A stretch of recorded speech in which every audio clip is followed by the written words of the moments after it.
Selamat pagi kelas 4, berjumpa lagi bersama Miss Patricia dalam video pembelajaran kali ini. Di video pembelajaran kali ini, kita masih dalam subtema teks fiksi. Oke, sebelum kita mulai pembelajaran kita, pada hari ini, kita akan mengambil dulu buku tematik kita. Nah, buku tematik yang kita pakai diambil dari buku 4H. Sudah dipegang semua buku tematik 4H-nya? Oke. Dan materi pembelajaran kita berada di halaman 174 sampai halaman 179. Nah, sekarang pada video pembelajaran kali ini, Miss Patricia akan membacakan cerita rakyat kepada kalian tentang si Pitung Jagoan dari Betawi. Sudah ada yang pernah mendengar cerita ini?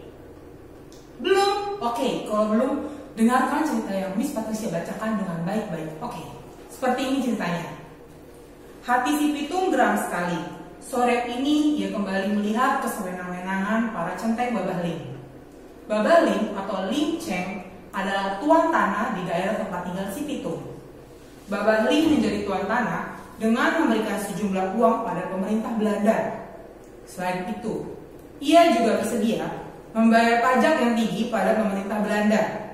Itulah sebabnya Babah Ling mempekerjakan centeng-centengnya untuk merampas hak rakyat dan harta rakyat dan menarik pajak yang jumlahnya mencekik leher rakyat. Si Pitung bertekad, ia harus melawan para centeng Babah Ling. Untuk itu, ia berburu pada Haji Naipin, seorang ulama terhormat yang terkenal berilmu tinggi. Haji Naipin berkenan untuk mendidik si Pitung karena beliau tahu wataknya. Ya, si Pitung memang terkenal rajin dan taat beragama. Tutur katanya sopan, dan ia selalu patuh kepada orang tuanya, Pak Piun dan Bu Pinah. Beberapa bulan kemudian, si Pitung telah menguasai segala ilmu yang diberikan oleh Haji Naipin. Haji Naipin berpesan, "Pitung, aku yakin kau bukan orang yang sombong. Gunakan ilmumu untuk membela orang-orang yang tertindas. Jangan sekali-sekali kau menggunakannya untuk menindas orang lain." Si Pitung kemudian mencium tangan Pak Haji Naipin lalu pamit.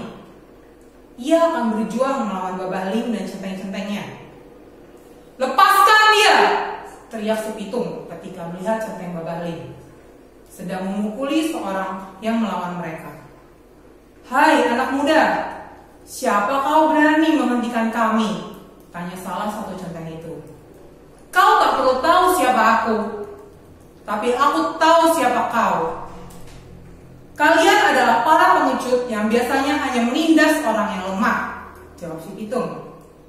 Pemimpin centeng itu tersinggung mendengar perkataan si Pitung. Dia lalu memerintahkan anak buahnya untuk menyerang si Pitung.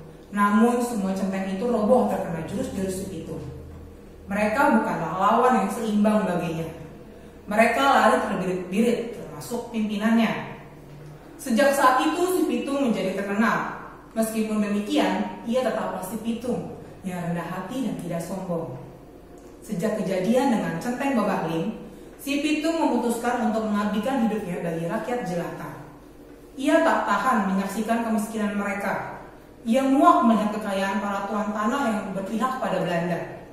Suatu saat, ia mengajak beberapa orang untuk bergabung dengannya. Mereka merampok rumah orang-orang kaya dan membagikan hasil rampokan tersebut pada rakyat jelata. Sedikitpun ia tak pernah menikmati hasil rampokan itu untuk keperluan pribadi. Rakyat jelata memuji-muji kebaikan hati si Pitung. Sebaliknya, pemerintah Belanda dan para tuan tanah mulai geram. Apalagi banyak perampok lain yang bertindak atas nama si Pitung, padahal mereka bukanlah anggota si Pitung. Pemerintah Belanda kemudian mengeluarkan perintah untuk menangkap si Pitung. Meskipun buronan, si Pitung tak gentar. Ia tetap merampok orang-orang kaya dengan cara berpindah tempat agar tak mudah tertangkap. Kesal karena tak bisa menangkap si Pitung, pemerintah Belanda menggunakan cara yang licik. Mereka menangkap Pak Piun dan Haji Naipin. Salah satu pejabat pemerintah Belanda yang bernama Schouten mengumumkan bahwa kedua orang tersebut akan dihukum mati jika si Pitung tak menyerah. Berita itu sampai juga ke telinga si Pitung. Ia tak ingin ayah dan gurunya mati Ia lalu mengirim pesan kepada Scout Hen. Si Pitung bersedia menyerahkan diri jika ayah dan gurunya dibebaskan. Scout Hen menyetujui permintaan si Pitung. Pak Piyun pun dibebaskan. Tetapi Haji Naipin tetap disandra sampai si Pitung menyerahkan diri. Akhirnya si Pitung muncul. "Lepaskan Haji Naipin dan kau bebas menangkapku," kata si Pitung. Scout Hen menuruti perintah tersebut. Haji Naipin pun dilepaskan. "Pitung, kau telah meresahkan banyak orang dengan kelakuanmu. Untuk itu, kau harus dihukum mati," kata Scout Hen. "Kau tidak keliru. Bukankah kau dan para tuan tanah itu yang meresahkan orang banyak? Aku tidak takut dengan ancamanmu," ucap si Pitung. "Sudah mau mati masih sombong juga. Pasukan, tembak dia," perintah Scout Hen pada pasukannya. Pak Piyun dan Haji Naipin berteriak memprotes keputusan Scout Hen. "Bukankah aku sudah menyerahkan diri? Mengapa harus dihukum mati?" rata Pak Piyun. Namun Scout Hen tak peduli. Baginya si Pitung telah mengancam jabatannya. Suara rentetan peluru pun memecahkan kesunyian tubuh si Pitung. Tubuh si Pitung roboh bersimbah darah terkena peluru para prajurit Belanda. Pak Piyun dan Haji Naipin sangat berduka. Mereka membawa pulang jenazah si Pitung, kemudian menguburkannya. Berkat jasa-jasanya, banyak sekali orang yang mengiringi pemakamannya dan mendoakannya. Meskipun ia telah tiada, si Pitung tetap dikenang sebagai pahlawan bagi rakyat jelata. Nah, dari cerita si Pitung ini, kita bisa mengambil pesan moralnya, yaitu jadilah orang yang rendah hati dan berani membela kebenaran. Nah, mungkin kalian pernah mendengar cerita Robin Hood versi dari cerita luar negeri. Nah, cerita Robin Hood dengan cerita si Pitung ini sama-sama hampir mirip, di mana si Pitung dan Robin Hood ini sama-sama mencuri dari orang-orang yang mempunyai uang banyak atau uang berlebih dan dibagikan kepada rakyat-rakyat kecil yang membutuhkan. Oke, sekarang Mas Patricia mau bertanya. Dalam cerita si Pitung ini, siapakah tokoh utamanya? Menurut kalian siapa tokoh utamanya? Ya, betul sekali. Tokoh utamanya adalah Pitung. Dan tokoh tambahannya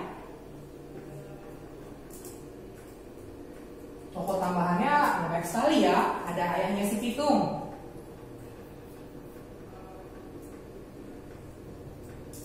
terus ada gurunya si Pitung, Haji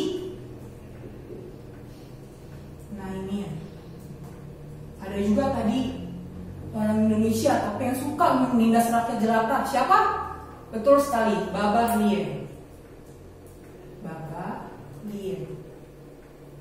Terus ada juga pemerintah Belanda yang bernama Scout Hen.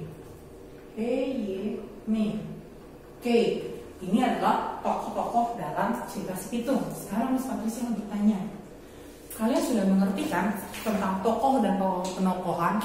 Nah, kalian pasti juga sudah tahu dong perbedaan antara tokoh dan penokohan. Kalau tokoh itu merupakan orang yang berperan, sedangkan penokohan adalah watak dari cerita tersebut. Nah, tokohnya sudah kita bahas. Sekarang kita bahas adalah penokohan. Nah, yang merupakan tokoh protagonis di cerita itu, menurut kalian siapa? Ada satu saja? Oh, betul sekali. Yang menjadi tokoh protagonis lebih dari satu. Nih, si Pitung, tokoh protagonis.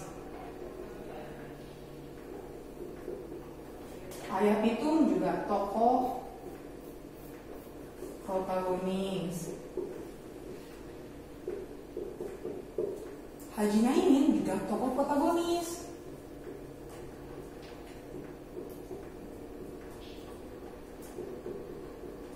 Kalian pasti tahu kan kenapa si Pitung, ayah Pitung dan Haji Naipin termasuk dalam tokoh protagonis? Ya, karena tokoh protagonis adalah orang yang karakternya baik dan mendukung dalam cerita. Dan tokoh Pitung, ayah si Pitung dan Haji Naimin masuk dalam kategori tokoh protagonis. Berarti sisanya Babah Lim dan Scott Cave termasuk dalam tokoh. Betul. Nih, sekalian digabung ya. Tokoh antagonis. Nah, kalian masih ingat kan? Yang dimaksud dengan tokoh antagonis adalah tokoh yang berlawanan dengan cerita, orangnya bersikap kasar dan tidak disukai oleh pembaca. Itu adalah tokoh utama, tokoh tambahan, dan penjelasan mengenai tokoh protagonis maupun tokoh antagonis. Sekarang Miss Patricia mau menjelaskan, Miss, kenapa sih kita harus membaca teks fiksi itu? Itu kan nggak penting, Miss. Yang lebih penting baca buku pelajaran, Miss, daripada baca teks-teks fiksi kayak gini. Itu kan cerita khayalan doang, Miss. Oh, sekarang Miss akan menjelaskan beberapa manfaat dari membaca teks fiksi. Yang pertama, meningkatkan rasa empati. Nah, dengan kita membaca teks fiksi ini, kita pastinya dalam cerita ini ada hal-hal yang dapat membantu mengaktifkan bagian otak yang bertanggung jawab dengan rasa empati, rasa peduli kepada sesama. Karena dalam cerita itu pastinya ada hal-hal yang mengajak pembaca untuk merasakan, kalau aku berada di posisi tokoh dalam cerita itu, aku bisa merasakan apa yang dia rasakan. Makanya bisa mengaktifkan sifat empati kita. Yang kedua, kosakata kita menjadi melimpah. Kok kosakata kita melimpah, Miss? Kan cuma baca doang, bukan yang bicara. Jangan salah, dengan semakin kita membaca cerita fiksi, kita membantu kosakata kita menjadi banyak. Kita menambah lagi pengetahuan kita. Oh, ternyata ada kata-kata seperti ini yang sebelumnya saya tidak tahu. Akhirnya, karena saya membaca cerita fiksi, saya menjadi lebih tahu lagi. Saya lebih menjadi, ini toh termasuk ini artinya. Oh, ini pengertiannya. Selama ini saya hanya pernah mendengarnya, tapi tidak kurang mengetahui apa sih makna kata ini. Jadi, yang kedua, membaca teks fiksi membuat kosakata kita melimpah. Yang ketiga, dilatih menjadi kreatif. Apa hubungannya Miss Patricia membaca teks fiksi menjadi orang yang kreatif? Jangan salah. Kalian ingat kan pengertian dari cerita fiksi atau teks fiksi? Nah, pengertiannya adalah teks atau cerita yang berdasarkan khayalan atau imajinasi penulisnya. Nah, dengan kita semakin rajin membaca teks fiksi, kita juga semakin menjadi kreatif dengan cara apa? Kita membacanya bukan hanya membaca doang kan, tapi sambil memikirkan, oh kejadiannya seperti ini ya. Oh, jadi kalian bisa menemukan juga ide-ide dalam membuat sesuatu, misalnya dalam prakarya. Oh, di cerita ini seperti ini prakaryanya dibuat. Saya bisa lebih lagi bikin kreatifnya, idenya yang lebih bagus lagi. Nah, jadi membaca cerita fiksi bisa menambah kita menjadi kreatif. Yang keempat dan yang terakhir menjadi rekreasi. Nah, apa hubungannya Miss? Baca cerita teks fiksi menjadi rekreasi.